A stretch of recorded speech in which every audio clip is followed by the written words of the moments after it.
Hello Brain Scratchers, it's me again, John Lorden, and I'm back with another edition of BrainScratch, this time once again looking into the Elisa Lam case. There are a few kind of new developments going on around it, and I've looked at some of the evidence again. I've watched this video a whole bunch of times again. Also read through her complete autopsy report word for word and did some research around that. A couple new observations to talk about, but really there's a few points that I wanted to address. I'm hearing from a lot of you about the news of American Horror Story's next season being based on Elisa, and I have seen a quote from Ryan Murphy, the producer, pretty much stating that in some way that story is going to be worked in. He thinks that this footage shows a haunted elevator, according to his opinion. Really think you should watch some BrainScratch. But in either case, you know, I can't really slam it too hard. I understand that they're looking for material that will amp up the appearance and viability of their show, and I'm hoping that there is a side effect of maybe this will help open up some new aspects of the case or get some new information to surface in this case. So, you know, hopefully there's a good side effect to this, but I do get this kind of weird feeling whenever I see art trying to mimic the events of this case. Really it just kind of leaves me with a weird taste in my mouth. So just to let you listeners or viewers out there know, yep, I hear you, know about the American Horror Story update, and for anyone that didn't know, now you know. If you're a Lady Gaga fan, apparently she is going to play the owner of the hotel that is in American Horror Story. I don't think it's going to be literally about the Cecil Hotel. I believe that they're just using, in particular, this elevator video for some inspiration to drive their own storyline from. And quite honestly, I hope that they look to other aspects of the Cecil Hotel. And you know, the Richard Ramirez story, it just strikes me that that is so much richer in terms of lore, and you know, with the satanic angle worked in there. I don't get why this video in particular might have caught their attention, but apparently that's what happened. So anyway, I did want to also discuss the extra foot. This is something that comes up quite frequently from commenters, and essentially there is a section of video, we're going to watch it here real quick, where if you look in right about this area, you're going to see what looks like an extra foot. It looks like, because of the way that she's walking out, that foot doesn't make sense. It doesn't seem to be in line with her feet. It looks like it's twisted in an odd way, like if it is her foot, she would have to be stepping around it. And to be honest with you, that's what I believe it actually is. If we go back in the footage, we can actually see her do this around this 1:30 mark. She does it with her other foot. Look as she steps back in. She pivots her foot, leaving the first one planted in kind of an odd direction. We can watch that again. Look. There it is again. So the mystery foot at 225, it's just my opinion, but I do believe that it is her own foot. She steps there, steps around it, and then lifts it to continue outward. I don't believe that that is necessarily someone else's foot, although there's nothing to say that there isn't someone else standing on that side of the elevator or on this side of the elevator that is communicating with her in some way. It sure seems like that. Looks like we got a little visitor down here. Gary decided to join the show. Say hi, Gary. So that's my opinion on the mystery foot. If you have different input on it, please be sure to drop it in the comments below. Also, I've had a lot of people ask me what room number she actually stayed in. This is a frozen frame from a film called The Journey of Elisa Lam. This was produced very quickly after the real event actually happened, and it attempts to try to retell that story and kind of describe what happened to her. I believe in this storyline they have kind of a little girl ghost that it looks like Elisa is talking to. it's really, honestly, this video is part of the reason why I'm not big on Hollywood or these kind of approaches of taking this story and turning it into fiction. There are scenes in this film, if you watch the whole film, that they kind of just wrench you in the gut because you realize that they're dealing with subject matter that was a real person. This was really someone's life, and they're using it as fodder for their own, creative ideas. And it just makes me wonder personally, how creative are these people if they have to use these types of real events and tie them into their story to get that type of attention. It kind of bothers me. And here I am making YouTube videos about it, but hopefully, I believe the difference is that I am truly looking for the truth to come out in this case. I think my long-term viewers know that. I'm not trying to exploit it to demonstrate that I am somehow creative by working that into a story structure for a show I'm producing or something like that. I think it's a weird line. I really looked at it hard for myself, but I do believe it's different. Anyway, one of the good things this film does do is there's a scene where she goes to all of the rooms that are related to the strange events that have happened in the Cecil Hotel, the Richard Ramirez room, the Black Dahlia's room, etc. And she goes to Elisa's room, and you can clearly see it is room number 412. I've had that confirmed by some commenters who have actually called the Cecil and checked on booking that room to see if it's available. They also say that it's 412, so I'm feeling pretty good about that information. Also, a lot of people have asked about the button sequence, what she's hitting in there, and that also can kind of tell us why we know that she's on the 14th floor. If you watch the video, she will be pressing every button that is in the middle of this top section here. And what happens is when she presses 14, it lights up while her thumb is on it, but as soon as she takes it off, it goes out. It's because she's already on that floor. The 4 buttons below it remain lit, and in particular, the second time she goes to the panel, she seems to run through those buttons, I think about 3 times in a row. And it does look like she is also hitting the door open button, which is located down here to the left. Kind of strange, but it does seem to be the case. I believe this button's for the basement. This is the door close button over here.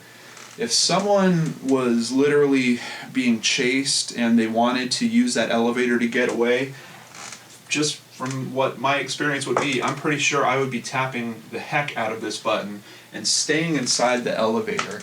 And that's another thing that kind of got to me when I was rewatching. I watched the elevator video so many times today. Her intent does not seem to be to have the elevator take her anywhere. Especially if you watch the Cody Fry version of the footage that is sped up to real time. There'll be a link for that down below. You can see that she's hitting the button panel, and pretty much within seconds she is either at the door or she's looking outside the door, and I'm pretty sure that elevator has one of those light sensors so it doesn't close on someone as they're clearing the doorway. So she is literally stopping the elevator from going anywhere. There really isn't a significant amount of time that really passes where she isn't breaching that doorway. So, as a matter of fact, another thing occurred to me while I was watching it today. Give it another view and really consider how much time she spends outside the elevator versus inside the elevator. It just really strikes me that outside of the first 10 or 15 seconds, where she gets in, she hits several buttons, she hides in the corner, I mean, at that point you can assume this is someone that's going into an elevator, they're trying to take it to another floor. Outside of that first 10 or 15 seconds, her actions and the activities don't seem to match that motivation. It seems like she's engaging someone else out in the hallway, it seems like she's talking to someone, or even if she's talking to herself, the motivation is not for her to take that elevator and go somewhere because she's spending so much time outside of it. At least that's kind of how I saw it this time when I rewatched it. With this new thought in mind that we'll be getting to later about her potentially sleepwalking. So, as I stated, I went through the whole autopsy again, and I know this is not an easy document. I know it's not an easy document to read because it gives me weird feelings when I go through it, and I'm pretty sure a lot of you haven't read it, page for page also. That being said, just to give you a general overview, it is a highly scientific document that takes some turns in certain sections where it really makes you kind of scratch your head and go, how could they make that assumption? How can they draw that conclusion? It's almost like they're deferring to investigators' information, but they're not presenting that information within this document. They're just saying, well, based on what we heard from the investigation, this is what we think happened. So I want to read you a piece of it. This is from page 10. Opinion. The decedent died as a result of drowning. A complete autopsy examination showed no evidence of trauma, and toxicology studies did not show acute drug or alcohol intoxication. Decedent had a history of bipolar disorder for which she was prescribed medication. Toxicology studies were performed for the presence of these drugs. However, quantitation in the blood was not performed due to limited sample availability. I believe quantitation is a term for the amount of, that they weren't able to determine the amount of, either the amount of blood that her body had contained, because much of it must have leaked out into the water, or I'm not sure if they're talking about quantitation in terms of the amount of a drug that would be found within her blood, because on the actual toxicology results, some of them do seem to determine the percentage that is located in the blood. But therefore, this is the most important term here though, therefore interpretation is limited. Police investigation did not show evidence of foul play. A full review of the circumstances of the case and appropriate consultation do not support intent to harm oneself. The manner of death is classified as accident. There's another section where they interview her sister. Her sister says she's never tried to kill herself before. We know that she has struggled with depression and bipolar disorder, and I believe she's taking 4 medications, and then the sister lists off the medications. One of the theories that comes up quite frequently from commenters is that she didn't take her medications properly. Only, I believe, 2 of them were found in the toxicology results, leading some people to believe that she just took kind of an incorrect mix that might have caused her to go into some type of manic state or disassociate from reality. And I went through all of the drugs today. There was actually 5 that was found, which I thought was a bit interesting. Although one of them was only 2 tablets and they were loose. The rest of her prescriptions had been renewed recently. They even found receipts with that information. So that's how recent she had renewed them. And as I've spoken about in comments, I don't know if I've really put it in a video, I believe that she renewed her medications because she was going on this trip and she was probably going to run out of her old prescriptions during the course of this trip. And that is why some of the amounts look kind of odd. You'll see that she has, 60 pills prescribed for one medication, but she still has 70 pills in the container. Another one, I think, states that it's supposed to be 30 and there's 34 or something to that effect. Several of the amounts are over the amount of her last prescription, and I do think that it's a pretty reasonable conclusion to think that she got her prescriptions before she came on this trip. She basically renewed them early. And the fact that they found the receipts on scene kind of suggests that she had at least renewed these prescriptions recently.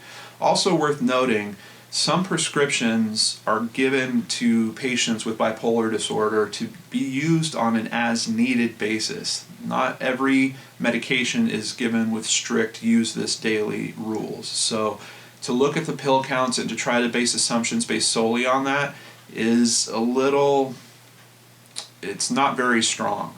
That being said, if you do look at the side effects of some of these medications, they clearly could have caused some kind of break from reality to happen. I can't totally discount that. But these medications are used very widely, and it really breaks my heart, because to think of the types of issues that this girl had to be going through to be put on that heavy of a cocktail. I mean, just to think of taking 4 medications to try to keep yourself stable, just kind of makes me sad in general. Did they play a part? It's possible, but in my opinion, not for the reasons that a lot of people assume. I get a lot of people that point to those pill counts like they've found the golden bullet, and I don't think it's quite that simple.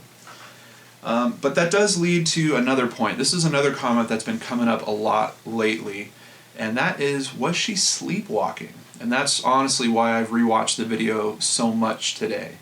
And in terms of opinions that I haven't really considered strongly before, this one is kind of resonating with me in a very sharp way. I mean, if you take a look at that video and you see the mannerism she's going through, we've already talked about in the body language video how it seems like she's being playful, maybe even flirtatious.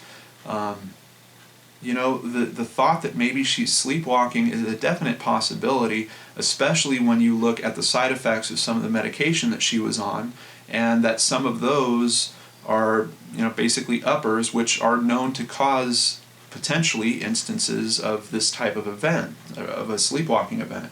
So I've got some info here. This is from a blog that I found, and it was just, I know that my audience likes objective views. This blog was written in a very objective way, a bit closer to when the case happened, but there's this quote in here. One can find people on internet forums who eagerly dissect Lam's mental state based upon their own. One woman at WebSleuths, for instance, adamantly insisted the elevator footage shows Lam taking an Ambien-fueled sleepwalk because, well, she takes Ambien and that's how it is with Ambien. I don't remember, actually I don't think Elisa was taking Ambien. I've also did a search for drugs like Ambien, and none of those names seem to match up with the drugs that Elisa was taking. So I don't know if she was on an Ambien sleepwalk, but I have kind of heard of that before. By the way, this blog is going to be down in the links below if you want to check it out for yourself. From WebMD, several things can lead to sleepwalking. It can run in the family. Identical twins are more likely to sleepwalk. If you have a parent, brother, or sister who sleepwalks, you're 10 times more likely to do so than someone from a family with no sleepwalkers. You might also have the disorder if you're sleep deprived. We know that she went through periods of insomnia. She talks about this in her social media, so she definitely had some issues with getting proper sleep. If you're on a chaotic sleep schedule, her social media specifically spoke to the fact that it feels like her sleep pattern has completely reversed on her, that she's basically staying up all night and sleeping during the day, and she wasn't very happy about that. If you're stressed, we know her depression streak was going on when she was trying to take multiple classes at the University of British Columbia. She was clearly stressed, so much so that she dropped a few of those classes.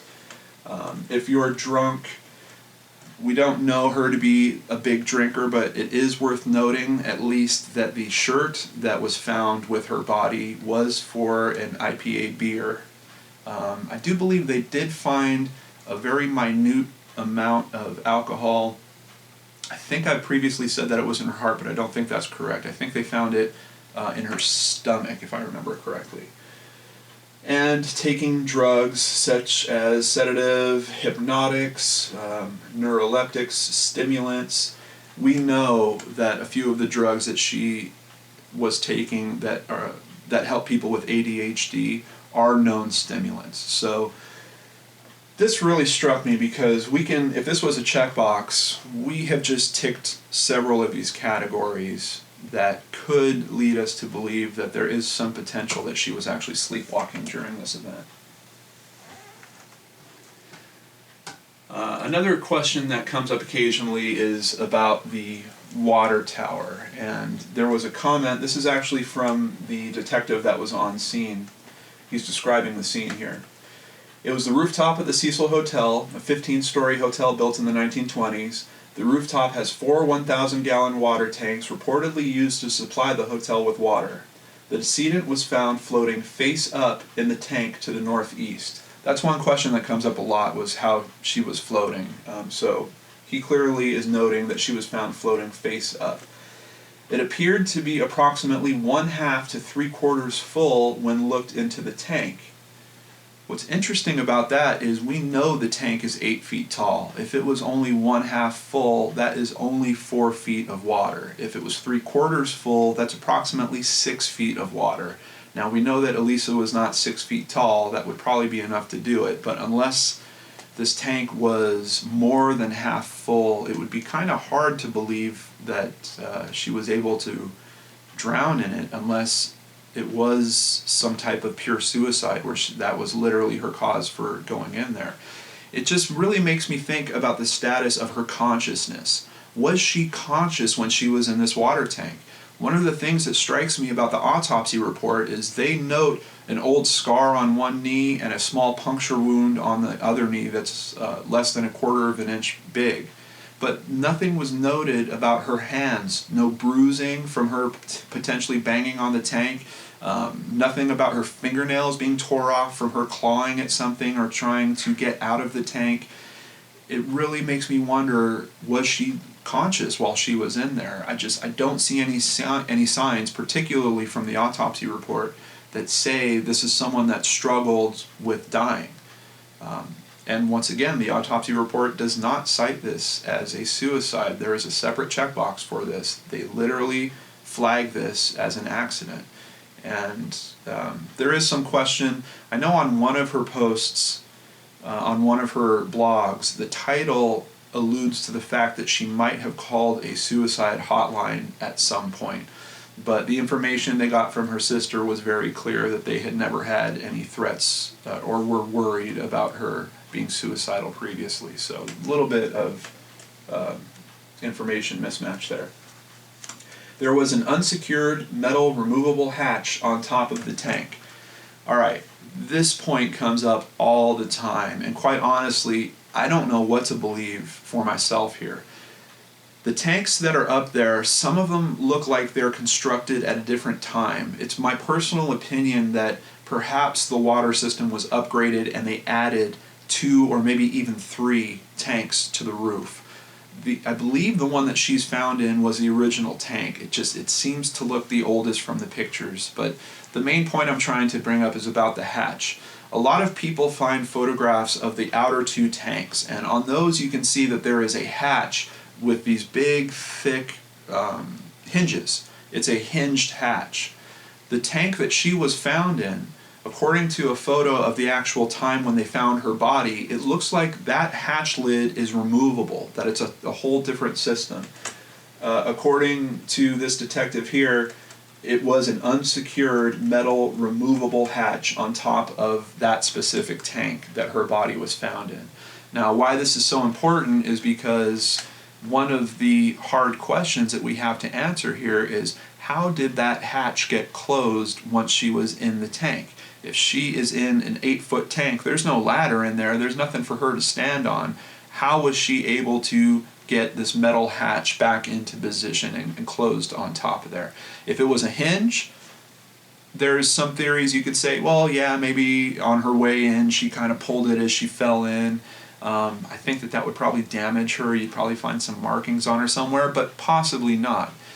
That doesn't seem to be the case here. This is a hatch that completely removes from the top of this tank, and that kind of goes in line with a photo that I've seen of the fire department where the hatch is completely off. So, clothing and shoes were also found in the tank, and the autopsy report, I know I've said this before, but I'm going to stress it again, cites that there was some type of sediment as well as some fibers that they weren't positive. They could have been hair or some other type of fiber, but black long fibers found on her clothes. And that's one of the areas where I'm not sure if they conducted any further investigation, because we're not able to review any of the police investigation files, but that seems like a lead that probably should have been followed up on, just trying to figure out where that sediment, that white flaky sediment that was on her clothes, came from. Alright, this is the Cody Fry video. This is the video I've cited before. You should really check it out if you want to see what Elisa did in that elevator in real time. And you'll see that it's not quite as creepy as when things are slowed down. And, you know, the other aspect I heard from someone when I was doing research today was there's a creepy element to this video because there's no audio. It's completely silent the whole time. And I totally agree. But when you combine the silence with it being slowed down, that makes motion seem very odd. And this sped up video is a bit more realistic for someone getting in an elevator, pressing some buttons. It also makes more sense with the doors not closing, which is a big question for a lot of people. What's wrong with this elevator? Why didn't the doors close? Well, when you watch it in regular speed, you'll see she's really not giving the doors a chance to close. She is in and out of that doorway constantly. What's really cool about it is there's a couple notes that come up on his video down here, and he actually tags where the 54-second gap happens. For anyone that doesn't know, there's basically this gap. If you analyze the time code here, which is hard to do because the time code is obstructed, but there's people that have watched these digits, we all believe that there is approximately 52 to 54 seconds that are completely missing from this video. Now, it happens right after she last walks off screen. All of a sudden there's a cut in this video, and then the rest of the video plays out, and all it does is show the elevator working normally. Remember at the start of this video when I was talking about American Horror Story? Well, the producer assumes that this video is about a haunted elevator, and that, for me, really speaks back to my point about this video was edited specifically this way to leave people, just like us, with the feeling that something odd or supernatural or something with her mentality was going on here. The last 90 seconds of the full 4-minute video have nothing to do with Elisa Lam. All they show is an elevator that is working normally. They literally have no information that could help Elisa's case in particular on its own. And it just keeps bringing me back to that question. Why does that 90 seconds exist in this video? She steps out of frame and the video continues for another 90 seconds, with pretty much the only thing that I can see the intent being is to tell us that, hey, look, the elevator decided to start working now, and now it's working normally again. Very, very odd. On top of all that, I know I've done a video on the wrongful death suit. I did a little more research on it. To be honest, I'm hoping to be able to attend the court proceedings, but I wasn't sure how to find out when they were scheduled. So I did a little footwork on that today, and the Los Angeles Superior Court has a pretty cool system of searches that you can run. You just need the case number, and thankfully one of my viewers gave me some of the paperwork for the court filing, so I was able to get the case number from there. And here we are. We have the dates for the future hearings. It looks like on February 1st, 2016 at 10 a.m. in Department 93. They're going to have their final status conference. I believe that is a meeting that happens before the court trial kicks off, where they're going to try to see if the plaintiff and defendant can come to any conclusion outside of taking this thing to a full-blown trial. If that doesn't work, then 10 days later on February 11th, 2016 at 8:30 in the morning, the jury trial starts. The third date that's noted on here is an OSC regarding dismissal. Basically, that's kind of a date where the defendants can terminate the case if the plaintiffs have not processed it any further. So if they don't show up to court, if they don't file any continuances or anything like that, and we get to September 19th, 2016, the Cecil Hotel and its partners can wipe their hands free and clear of this mess. So that's an update on the court case. We also know that the judge presiding over it is Samantha Jessner, pictured here in the middle. So in 6 months, in February, I'll be down at the courthouse trying to get my butt in one of those seats. And of course, if I do, I will be reporting it all back to you. So what do you think, Brain Scratchers? Is it possible? Is this really a sleepwalking case? Take a look at that elevator video again for yourself. I'm going to have links to all this stuff down below. If you want to, check out the autopsy report. I'm also going to have a link to that below. Look into the medications, the side effects. There is some potential, at least from my mind, that the sleepwalking story might be a feasible answer to at least what's happening in the elevator video. Now, how we get from the elevator video to the water tank, sleepwalking, that's a heck of a sleepwalk. And once again, you'd have to wonder who would have the mental faculties if you were either delusional pulled away from reality or sleepwalking, who would have the logic to even avoid the easy stairway up to the roof, avoid the alarm system, and somehow find themselves on a fire escape getting to the roof? And that's another thing that really strikes me about the case once I was re-reviewing it today.